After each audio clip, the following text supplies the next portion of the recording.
Morning, this is Bishop Creek and Bishop Creek Canyon, and I'm going to break here to talk some anime. Gankutsuo. To those I knew and those I still adore. Gankutsuo, The Count of Monte Cristo, is an interesting sci-fi anime reimagining of the Dumas classic French novel. It's told in a sci-fi setting with a striking visual style. It's released in North America by Guinean. The setting is the far distant future, mostly on an Earth that is spread throughout the galaxy. Despite the distant future, the world is more fantasy than sci-fi. It contains an imaginative, if incoherent, admixture of technologies from 19th century interior decor and fashion, 20th century antique cars. Sometimes those cars are even drawn by horses over cobblestone streets. And all the way to gleaming spaceships of the future. Just about anything goes here. The story begins on Luna. Young Viscount Albert de Montserrat is partying at the Grand Carnival with his longtime best friend Franz. Between the wild parties and celebrations, Albert first crosses paths with the titular Count of Monte Cristo.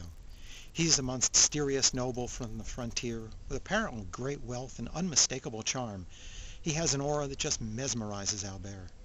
The Count ingratiates himself to the two young men, though Franz remains somewhat suspicious. 何かを見つけようと旅に出られた。新しいご自分をつかむために、ご自身の意志で。さあ行こう、アルベール。アルベール。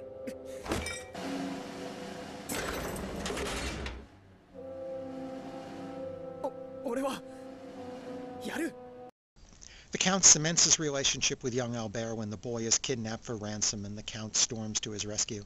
Now at this point I have to confess a small point of confusion. Since the series subtitles itself as the title of the book familiar to most literate Europeans and Americans, it seems Luna is standing in for events that occur in Rome in the original novel, which is to say we've skipped over the first third of the novel concerning Edmond Dante's story of love, betrayal, imprisonment, escape, and rebirth as the revenge-seeking Count of Monte Cristo. After the first few episodes, I still wasn't sure whether I was supposed to take all that information as background I knew, or whether perhaps the creators had something different in mind for the origin of the Count this time around. They will eventually get around to summarizing Dante's story as quick flashbacks, and I think that'll wait till around episode 20 before they get to that.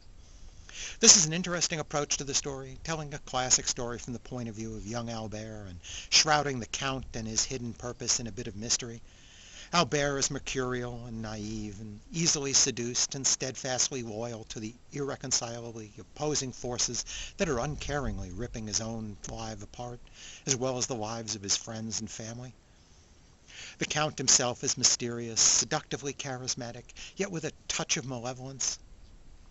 His retainers are as intensely loyal as they are appalled by their master's grand schemes. Sure enough, the Count soon moves to Earth and purchases a grand estate in Paris. He uses Albert as his entree to the local nobility, especially Albert's father, General Montserrat. The general and his lovely wife, Mercedes, are understandably grateful that the Count has rescued their son on Luna.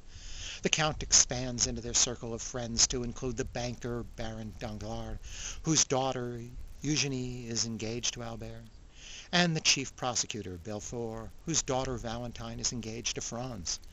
That pretty much sets the same cast as from the novel. I cannot express how thrilled I am to have the three men who embody Paris gathered under my roof. Baron Danglars, the king of bankers, General Morcerf, who commands the military, and finally, you, monsieur, who administers the law. I would like to forge bonds of friendship with all three of you. Not by coincidence, the fortunes of the respected Montserrat, Danglars, and Belfort families soon begin to decay as scandal and financial failures follow in the wake of the Count.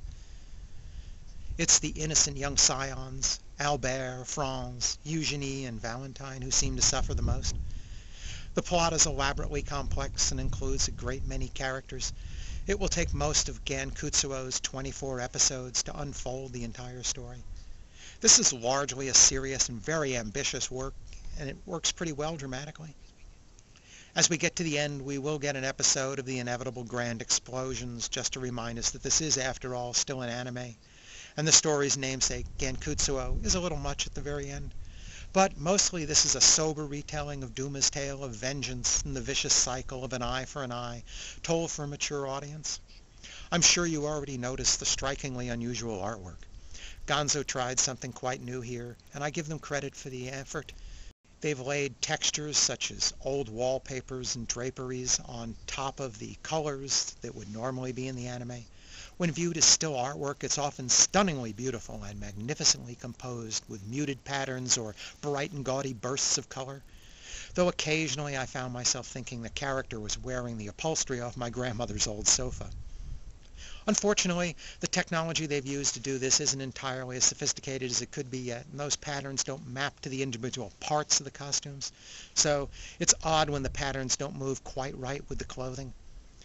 For example, the result is that when someone moves an arm across their body, the look is disconcertingly as if the arm were transparent, and that distracts from the effect. I hope they keep improving the concept, but though the results are mixed, I think overall this art style is really a big win here. Most of the background music is classical, most notably Tchaikovsky for the background music in the symphonic pieces, and Rachmaninoff for the piano works. It's too bad about the jarring, loud, and raucous closing rock music. It never fails to send me reaching for the remote. Gideon's English dub is excellent. The key voice is the Count of Monte Cristo, of course, and he's particularly strikingly provided by veteran Jamison Price. He has the perfect tonal and charisma and mystery. He was probably given a little more gravis with some electronic jigger pokey along the way. Just about all the English voices do splendid performances for this one. I give Genkutsuo, the Count of Monte Cristo, 4 stars. It's ambitious and imaginative, and sometimes it doesn't entirely succeed with its experiments. It has far more hits than misses. It's definitely worth watching. Thanks for listening.